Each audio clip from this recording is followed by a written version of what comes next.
No estoy segura. Sí. Muy buenas tardes, compañeros y compañeras y profesores.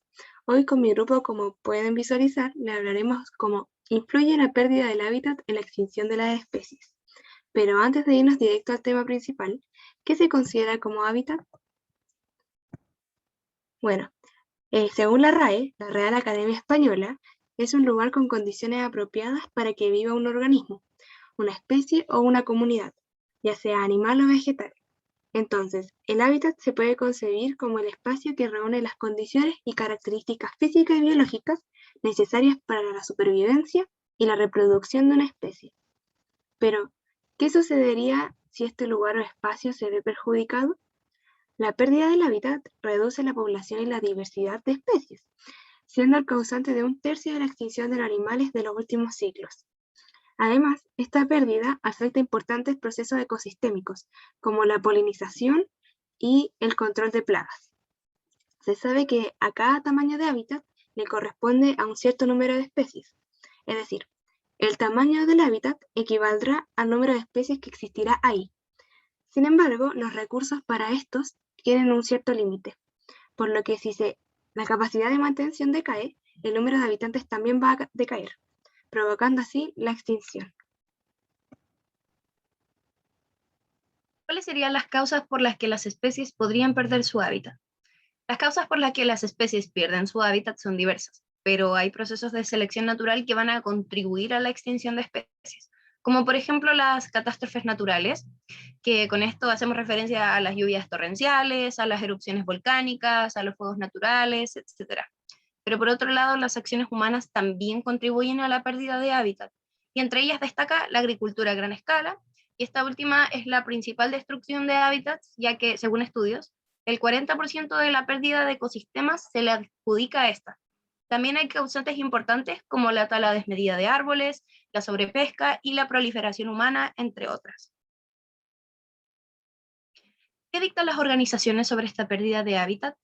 Luego de la revolución industrial y sus efectos, algunas personas en el mundo comenzamos a notar la importancia del cuidado de nuestro entorno, como lo es proteger los recursos naturales, cuidar nuestra producción y consumo de energías. Y todo esto con la finalidad de conservar a todas las especies sobre la Tierra. Y es por esto mismo que se han creado distintas organizaciones con esta misma finalidad. Y entre ellas está la Unión Internacional para la Conservación de la Naturaleza, la WWF, que en sus siglas en español significan Fondo Mundial para la Naturaleza, y CODEFF, que es una ONG ambientalista chilena dedicada a proteger la naturaleza y el medio ambiente. Según la segunda organización mencionada, su unidad de comunicaciones, WWF Chile, todos los años se extinguen especies alrededor del mundo, y la lista de las que están en peligro crítico no hace más que aumentar día a día. Es por esto que, según los expertos, al día de hoy nos encontraríamos en una sexta extinción masiva. Se sabe que la extinción es un proceso natural que todas las especies van a experimentar en algún momento, pero no con esta velocidad.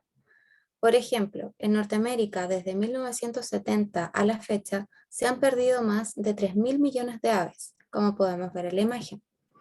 Otra cifra preocupante es que en 1950 alrededor del 5% de las aves marinas tenían plástico en sus contenidos estomacales. Hoy, 2021, ese porcentaje ha subido un 90%. Esto quiere decir que estamos consumiendo una cantidad importante de plástico que está afectando gravemente a la biodiversidad. Ahora que mencionamos la biodiversidad, es importante mencionar que hay autores que se basaron en modelos hipotéticos para definir la dinámica en que se desarrollan los hábitats en distintos tamaños, donde tenemos tanto ecosistemas grandes como pequeños. Un ecosistema puede ser muy grande y contener millones de organismos vivos diferentes, o muy pequeño y estar compuesto solo por unas pocas especies que interactúan entre sí. Ecosistema grande. Hay 8 grandes ecosistemas en el mundo. Estos son el bosque templado, el bosque lluvioso tropical, el desierto, la pradera, la tundra, la taiga, el chaparral y el océano, cada uno muy diferente entre sí. El ecosistema pequeño. Hay tres posibles consecuencias de la disminución de este ecosistema. Primero, Se mantiene la estructura del hábitat. Las especies se distribuyen equitativamente en fragmentos de la zona, por la prevalencia de estos. Además, permanece constante los recursos del ecosistema. Número 2. Se reduce el número de individuos de todas las especies. La muestra de las zonas de menor tamaño poseen menos individuos y especies que el ecosistema grande, por lo que los recursos también tienden a ser más pequeños, pareciéndose a cuando se pierde el hábitat. Número 3. Se reduce el número de individuos de forma desigual. Se produce un cambio de abundancias relativas en las especies afectadas producto a la alteración del hábitat al que éstas pertenecen.